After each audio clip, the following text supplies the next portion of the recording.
এর থেকে কিছু শেখা উচিত। আমি সপ্তম শ্রেণীর ছাত্র। একদিন বাবা মা সহ রেস্টুরেন্টে খেতে গেলাম। খেতে খেতে বাবা আমাকে বলল, পৃথিবীর সবচেয়ে মূল্যবান জিনিস হলো টাকা। টাকা থাকলে সম্মান তোমার পায়ের কাছে এসে গড়াগড়ি খাবে। মা তখন বাবাকে বলল, ছেলেটাকে এসব না বললে হয় না?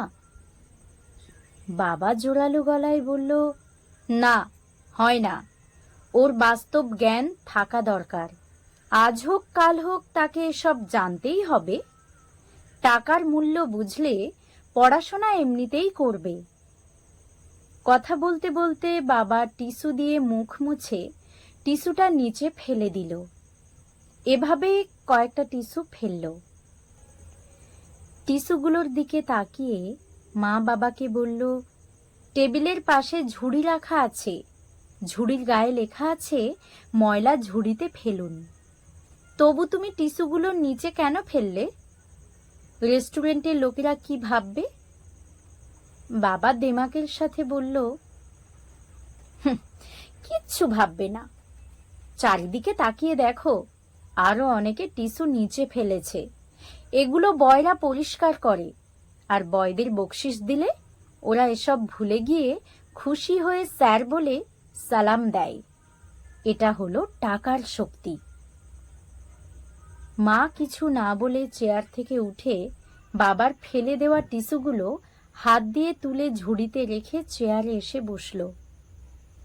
বাবা তখন তাচ্ছিল্য করে মাকে বলল, এসব ভালো ব্যবহারের কোনো মূল্য নেই। মূল্য আছে শুধু টাকার। এখনই আমি তোমাদের সেটা প্রমাণ করে দিচ্ছি। খাওয়া শেষে বয় বিল নিতে এলে বাবা বয়কে ভালো একটা বকশিস দিল। বয় সঙ্গে সঙ্গে বাবাকে হাসি মুখে স্যার বলে সালাম দিল। বাবা তখন আমাদের দিকে তাকিয়ে বলল, কিসের মূল্য বেশি এবার বুঝতে পেরেছ? এই বলে বাবা গটগট করে হেঁটে রেস্টুরেন্ট থেকে বেরিয়ে গাড়িতে গিয়ে বসল।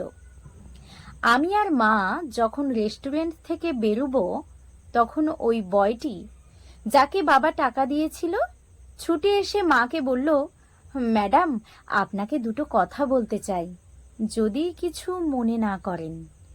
মা বলল, বলো।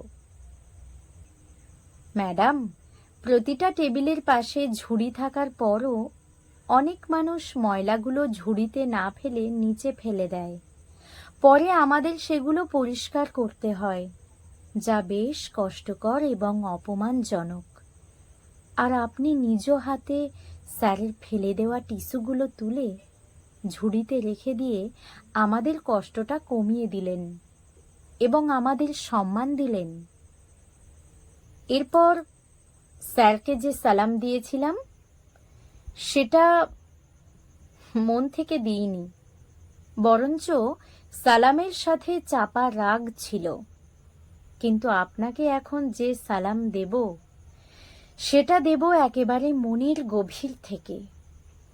এই বলে বয়টি আন্তরিক কৃতজ্ঞ ভঙ্গিতে মাকে সালাম দিল। মুহূর্তে আমি বুঝে গেলাম, পৃথিবীর সবচেয়ে মূল্যবান জিনিস টাকা নয়, ভালো ব্যবহার। বয়ের কাছ থেকে বিদায় নিয়ে মা যখন রেস্টুরেন্ট থেকে বেরুতে যাবে, আমি তখন মাকে বললাম, মা, একটু দাঁড়াও। মা কৌতূহল নিয়ে দাঁড়ালো। আমি তখন গর্বিত বুকে মাথা উঁচু করে শব্দ করে মিলিটারি কায়দায় মাকে একটা স্যালুট দিলাম।